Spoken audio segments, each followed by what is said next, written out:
The importance of specialist surveys in environmental impact assessments for plant conservation. Just as an introduction, environmental impact assessments, or EIAs, are an important part of the process for authorization of developments, particularly those that may impact areas of natural habitat. Now, these EIAs usually rely on multidisciplinary teams that are employed to conduct all the specialist surveys.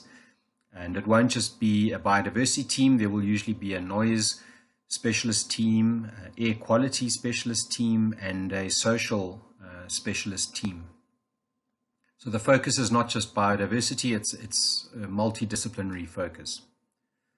Now, from a plant specialist survey perspective, the collection of baseline floristic data has to be interpreted in the context of the proposed development, and an assessment of the risks to biodiversity that are posed by the development is conducted on the basis of that data that's been collected. And the objective is ultimately to be able to manage the risks that have been identified through the implementation of a mitigation hierarchy. And this usually involves four options. The first being avoidance, which is the preferable option. And if that's not possible, then a minimization of the significance of the impact. If neither of those two options are possible, then restoration, or as a last option, the establishment of offsets.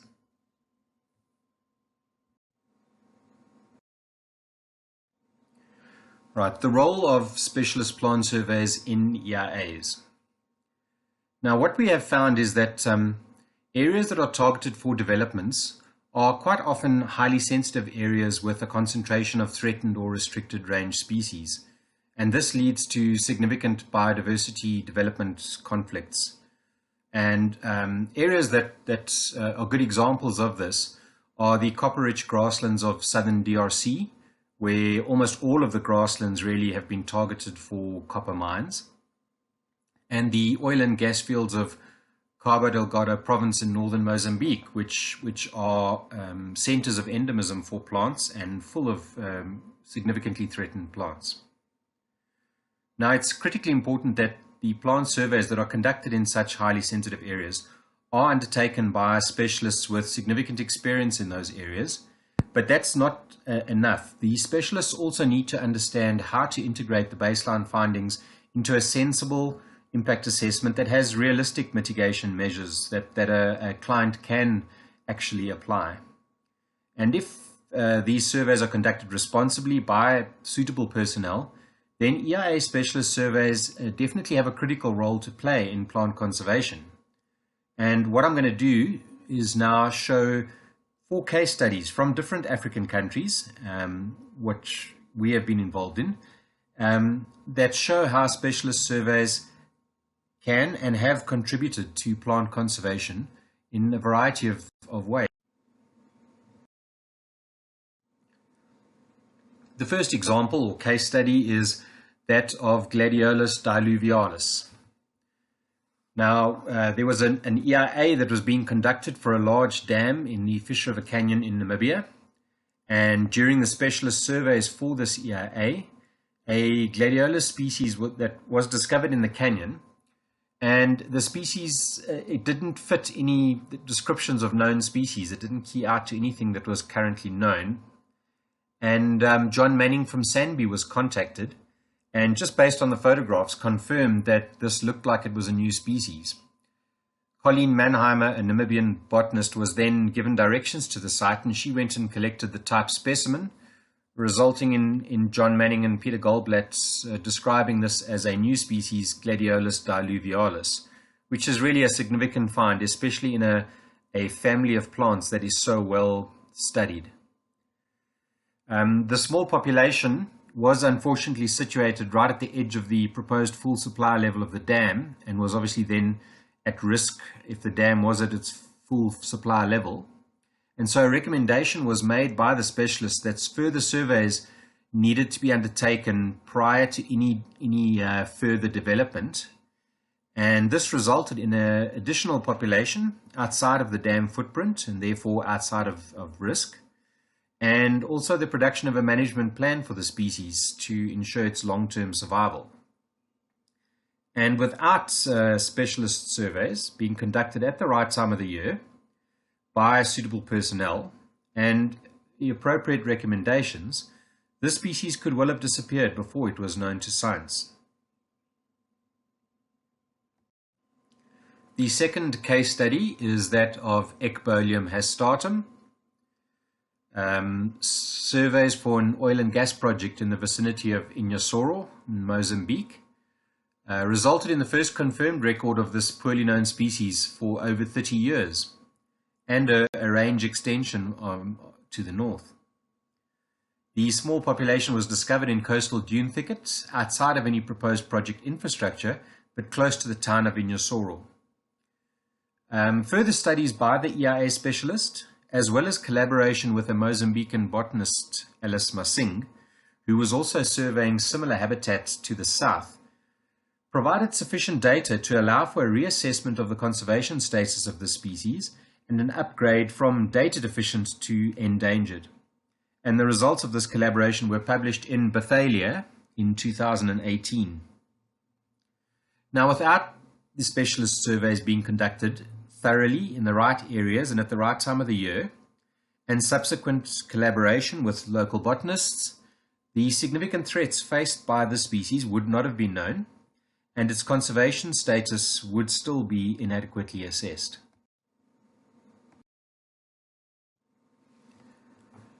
The third case study is a particular apt one for the purposes of this presentation, and this is of Lepidogethis epecradia, which is a poorly known species that prior to the studies that were conducted in this example, it had not been known for 50 years, and the previous old collections were known from Mali and Cote d'Ivoire.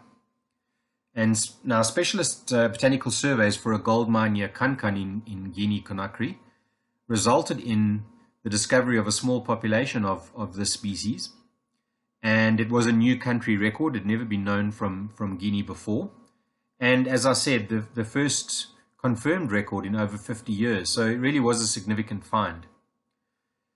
Now, what came from this was recommendations from the botanical specialist for additional surveys to be conducted so we could get a better understanding of how threatened the species really is, as well as a conservation plan for the species. And this was accepted by the mining company, and there was some delays that were placed on the development and also some changes to the mining surface infrastructure in order to avoid as many of the plants as possible.